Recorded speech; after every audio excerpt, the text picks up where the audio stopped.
Assalamualaikum warahmatullahi wabarakatuh.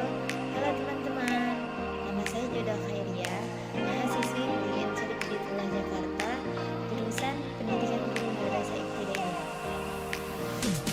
Pada video kali ini saya akan menjelaskan materi-materi yang saya sudah dapat dari mata kuliah Bahasa dan Sastra Indonesia. Pertama itu saya mempelajari deskripsi benda. Deskripsi benda itu pengertiannya, kata benda adalah kata yang mengacu pada sesuatu yang dilihat, disentuh, seperti benda, binatang, manusia, secara konkret maupun abstrak.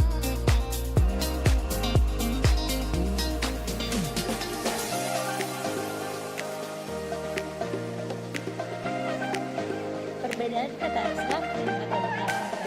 Yang pertama itu adalah kata abstrak. Kata abstrak adalah sebuah kata yang memiliki rujukan berupa konsep-konsep atau prinsip. Sesuai dengan namanya, kata dengan baik abstrak lebih memerlukan sifat awal pemahaman karena sesuatu yang ditanyakan.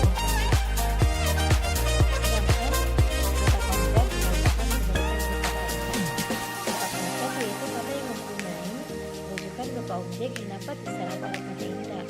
Kata konkret memiliki ciri bisa dirasakan, bisa dilihat, diraba, didengar, dan bisa dihitung. Contoh kata benda konkret. Kata konkret merupakan kata yang menunjukkan pada sebuah benda yang nyata yang dapat dilihat, diraba, dirasakan, dibaui, maupun didengar. Misalnya, di dalam kelas siswa dapat mengamati berbagai benda yang menunjukkan segala aspek mulai dari meja, kursi, papan tulis, pensil, buku, komputer, meja, dan contoh kata benda abstrak. Kata benda abstrak adalah jenis kata yang tidak menunjukkan pada suatu objek, tetapi pada sesuatu yang kasat mata, tidak bisa dijelaskan ataupun diungkapkan oleh panca indera atau disebut dengan abstrak. Misalnya, contoh kata benda abstrak itu kejahatan, kegagalan, bakat, kesenian, ilmu, janji, pekerjaan, dan lain-lain.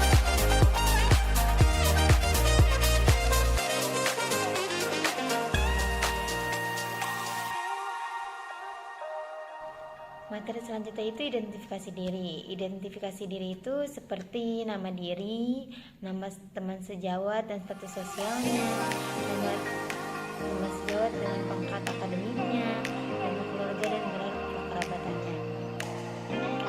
Yang pertama itu kan ada nama diri. Menurut Kamus Besar Bahasa Indonesia, nama diri adalah nama untuk menyebut diri seseorang, baik itu benda, tempat, dan lain-lainnya. Ciri sebuah nama diri adalah bahwa nama diri itu tidak mencakupi dan tidak dicakupi oleh nama diri lainnya. Jadi, nama diri tidak memiliki superkoordinat atau subordinat.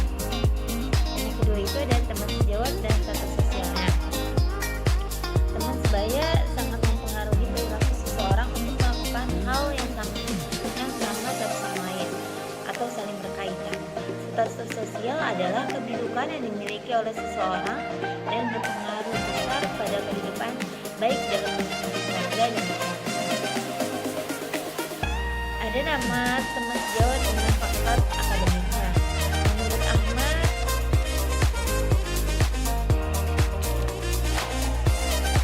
ada nama teman sejawat dengan pangkat akademiknya. Menurut Ahmad, Januari 2022 menyebutkan bahwa masyarakat Indonesia menganggap penulisan gelar pada nama merupakan hal yang sangat penting dan bisa mengangkat derajat seseorang. Tingkat intelektualitas, nama baik keluarga, hingga keadaan ekonomi seseorang seringkali dikaitkan dengan gelar yang disandangannya. Dan ada nama keluarga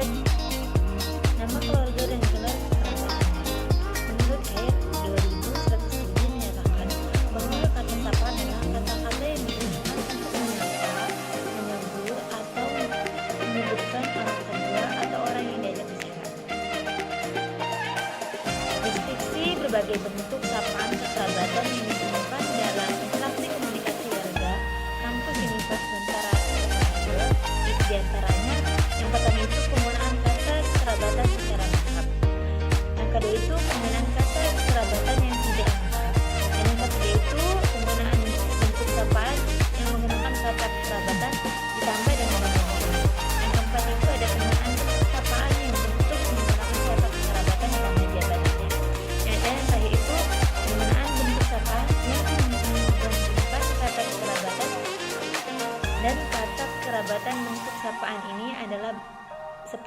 bapak-bapak, ibu-ibu, kakak, dan lain sebagainya. Selanjutnya itu ada kalimat sapaan. Kalimat sapaan ini adalah kalimat yang berfungsi menyapa atau menegur seseorang.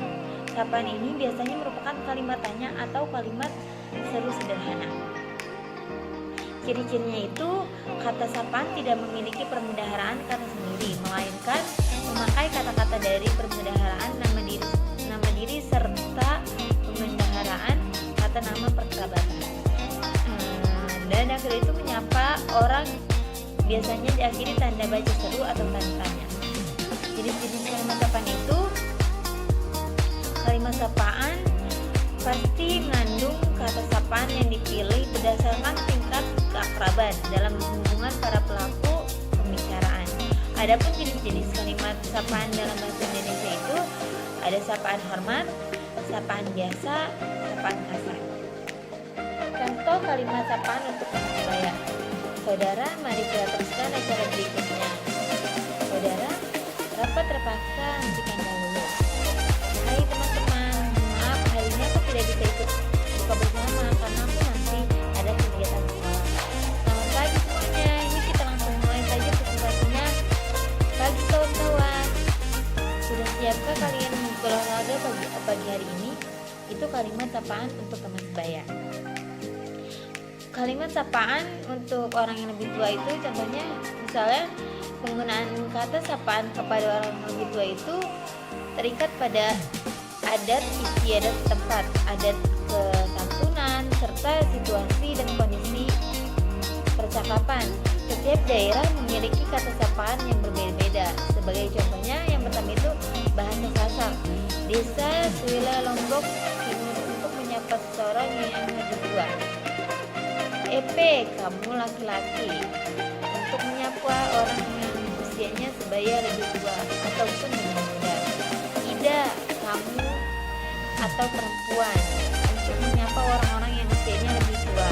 Dan yang kedua itu ada bahasa Bengkulu untuk menyapa seseorang yang lebih tua. Buci atau bibi, contohnya buci, sayur samalam di rumah Pak RT. Yo Buci, bibi saya bermalam di rumah Pak RT. Dan kakak lebih tua dan kakak atau laki, contohnya dan tidak Pak, Mano kakak akan pergi kemana. Itu contoh kalimat sapaan untuk yang lebih tua. Materi selanjutnya itu ada prolog, dialog, dan epilog. Prolog itu sebagai kata pembuka yang berada pada bagian pendahuluan sebuah naskah. Dialog itu sebuah percakapan yang bisa didapatkan dalam tulisan maupun lisan. Dialog akan terjadi jika terdapat interaksi dua orang atau lebih. Dan epilog berasal dari bahasa Yunani yaitu epilogos yang memiliki arti kesimpulan. Dalam Kamus Besar Bahasa Indonesia, epilog adalah bagian penutup sebuah karya sastra. Jadi contoh dari epilog itu misalnya, akhirnya mereka pun kembali akrab dan saling berbagi nomor kontak baru. Denny menyadari bahwa selama ini dia telah membantuku dalam berjuang mewujudkan mimpinya menjadi dokter. Tapi Adis dan Nenda sebagai sahabatnya tetap mendukung dan menghormati apapun keputusannya ini.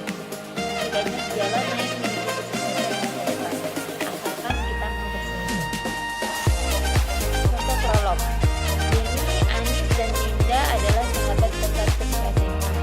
Namun, mereka memilih universitas dan jurusan kuliah yang berbeda.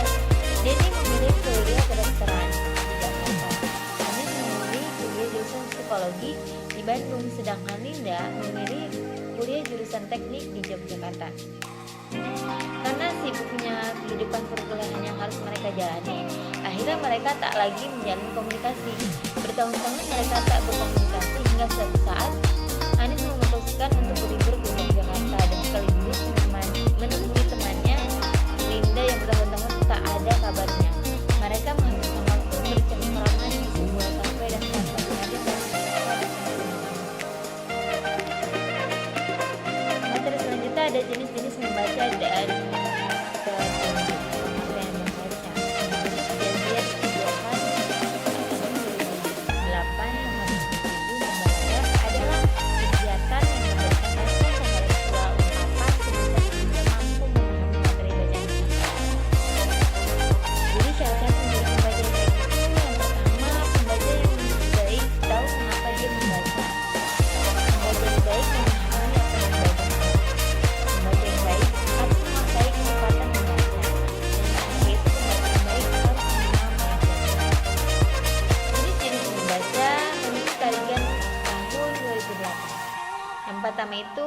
membaca nyaring.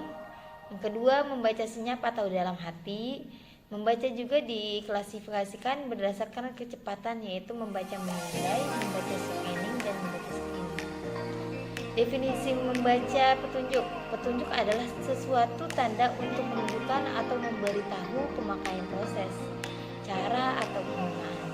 Petunjuk pemakaian adalah satu tanda untuk menunjukkan dalam penggunaan. Selanjutnya itu ada prosa. Prosa itu terdiri dari bentuk bebas. Bentuk prosa tidak terkait oleh baris, bait, suku kata, dan irama. Pada umumnya bentuk prosa adalah sebuah rangkaian kalimat yang membentuk suatu paragraf. Prosa juga bisa disajikan dalam bentuk tulisan maupun secara lisan. Yang kedua itu memiliki tema. Tema yang menjadi dasar dalam sebuah cerita. Dan yang ketiga itu mengalami perkembangan. Prosa juga dapat mengalami suatu perkembangan karena dipengaruhi oleh perubahan yang ada di masyarakat. Yang keempat itu adanya urutan peristiwa. Di dalam prosa juga terdapat alur sebuah cerita yang menjelaskan urutan peristiwa. Alurnya ada yang berbentuk alur maju, alur mundur, ataupun alur temporal. Yang kelima, terdapat tokoh di dalamnya seperti pada karya sastra lainnya. Prosa pun memiliki tokoh baik itu manusia ataupun hewan. Dan yang keenam itu memiliki latar tempat, latar waktu, dan latar suasana. Dan yang ke-7 itu terdapat amanat. Di dalam prosa terkandung amanat dan pesan yang ingin disampaikan kepada pembaca atau pendengar. Yang ke-7 itu pengaruh bahasa asing. Pada prosa dapat dipengaruhi oleh bahasa asing, misalnya bahasa Jepang, atau bisa juga tidak terpengaruh.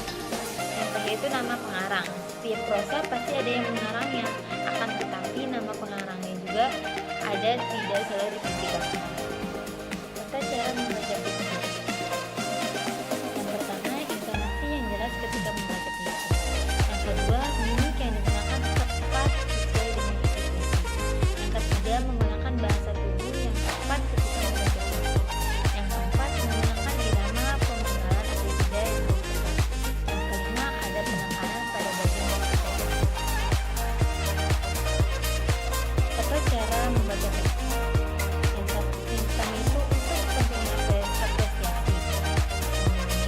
menelusuri bagian demi bagian bacaan dengan penuh kenikmatan, menandai letak kata-kata yang dianggap sulit dan mencari maknanya dalam kamus dalam kaitannya dengan pembelajaran. Pemaknaan terhadap unsur-unsur intrinsik atau ekstrinsik, menentukan hal-hal menarik dan menceritakan kembali atau pemeran atas tokoh-tokoh yang ada di dalamnya. Yang kedua itu untuk tujuan mengkritik. Ada menelusuri bagian demi bagian bacaan dengan penuh daya kritis, menandai kata-kata yang dianggap sulit dan mencari maknanya dalam kamus, menentukan bagian-bagian yang dianggap unggul dan lemah dari karya sastra itu dalam kaitan dengan isi struktur penyajian dan bahasanya, dan penyusunan laporan ataupun bahan presentasi untuk disajikan secara lisan. Materi selanjutnya itu ada menulis tegak bersambung. Pengertian menulis tegak bersambung adalah suatu kegiatan memakai huruf yang saling bersambung sehingga menghasilkan tulisan dan tulisan yang dapat dipahami oleh penulis dan pembaca. Pengenalan buku garis tipis tebal. Pengertian pengenalan buku garis tiga atau tipis tebal. Buku garis tiga adalah buku yang digunakan sebagai perantara yang memiliki garis-garis kecil dan halus yang berfungsi untuk menulis permulaan tegak bersambung agar memiliki besar huruf yang sama. Perbandingan huruf besar dengan huruf kecil menjadi benar sehingga terlihat rapi, indah, dan jelas.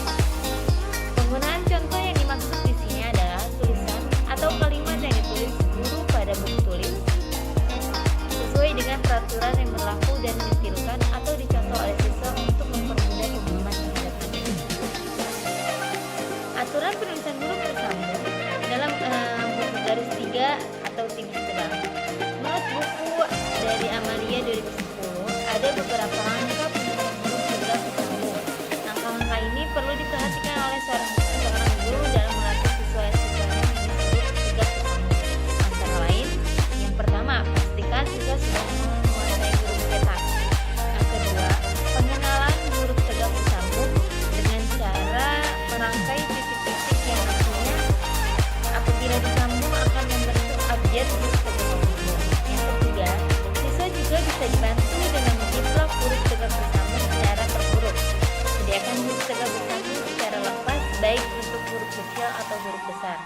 sudah tertulis pada kertas. Kemudian, siswa diminta menjiplak tulisan kertas tersebut dengan menaruh kertas lain di atas kertas yang sudah ada tulisan tersebut. Yang keempat, menggunakan buku halus serta menjelaskan ketentuan perbandingan tinggi huruf untuk belajar menulis huruf tegak bersambung. Yang kelima, ulangi kegiatan menulis atau biasakan siswa menulis menggunakan huruf tegak bersambung agar tangannya menjadi terampil dan menulis huruf tegak bersambung. Yang keenam, jika siswa sudah lancar dengan buku halus, siswa dapat menulisnya di buku bergaris biasa. Seperti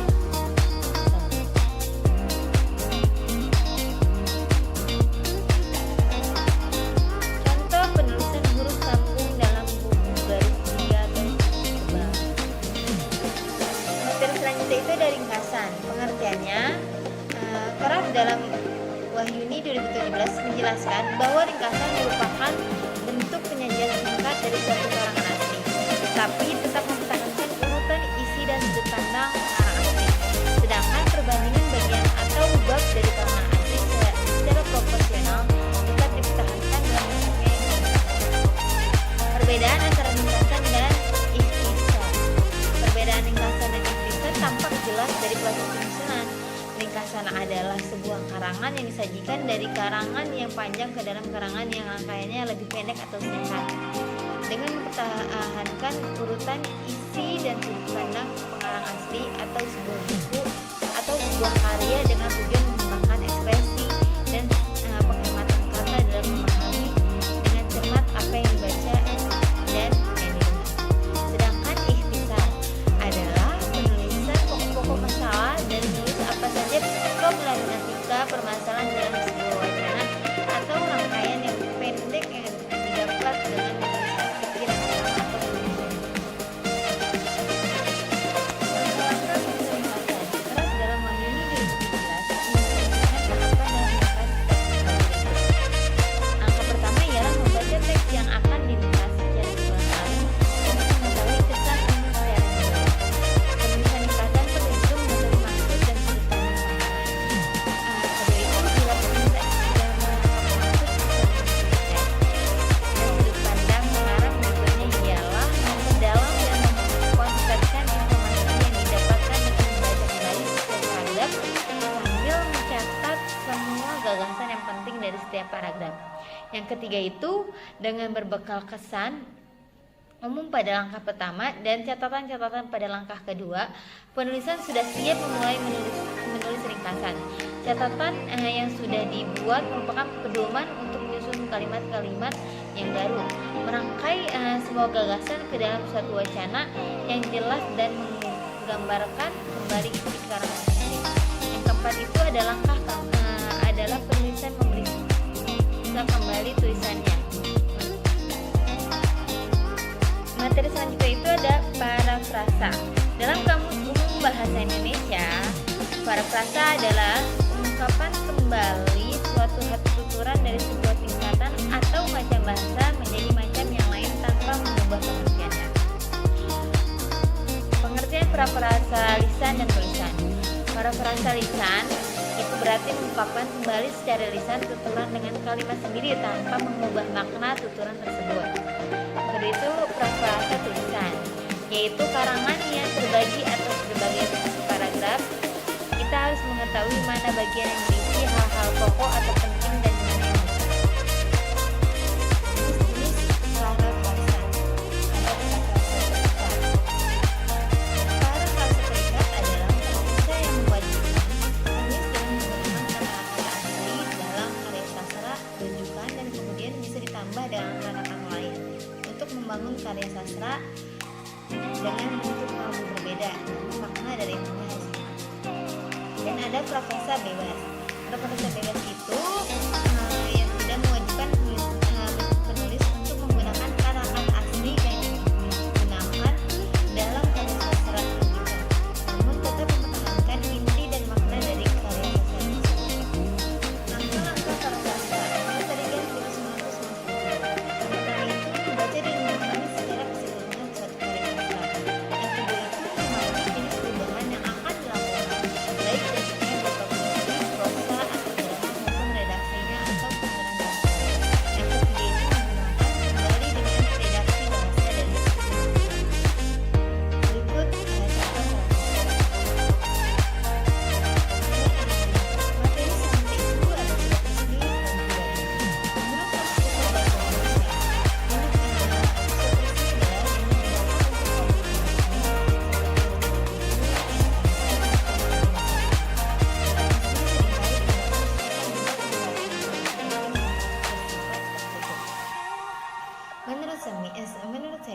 2008. Menurut saya ini 2008 surat pribadi ya, surat-surat yang isinya menyangkut masalah pribadi yang dikirimkan antara orang yang memiliki hubungan pribadi seperti anggota keluarga, tetangga, orang sekampung, teman sepermainan, kawan satu kelas, atau satu organisasi dan hubungan serta antara seorang pribadi.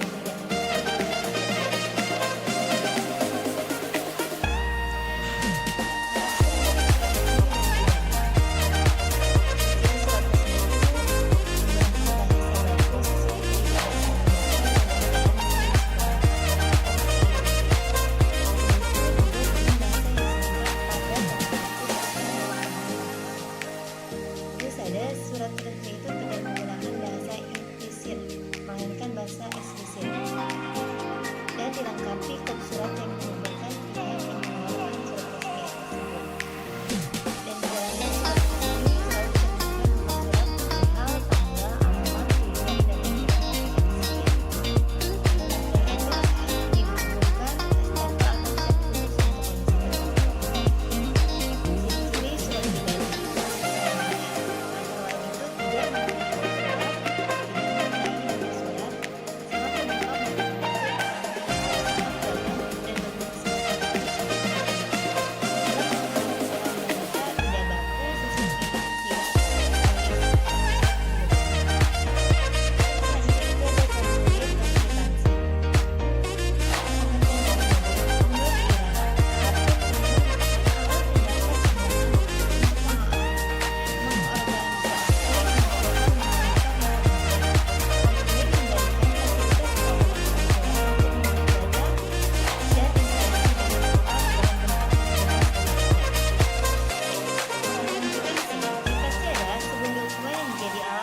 Terjadinya pembayaran maupun penerimaan sejumlah uang dikeluarkan dan ditandatangani si penerima, kemudian diserahkan kepada si pemberi uang yang membayar.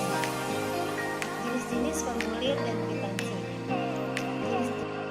Jenis-jenis formulir dan kwitansi. Jenis-jenis formulir itu ada dua macam. Yang pertama formulir income. Formulir yang menyerahkan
yang dipilih hendaknya sudah diketahui. Persoalan yang dibawakan hendaknya menarik perhatian pembicara sendiri.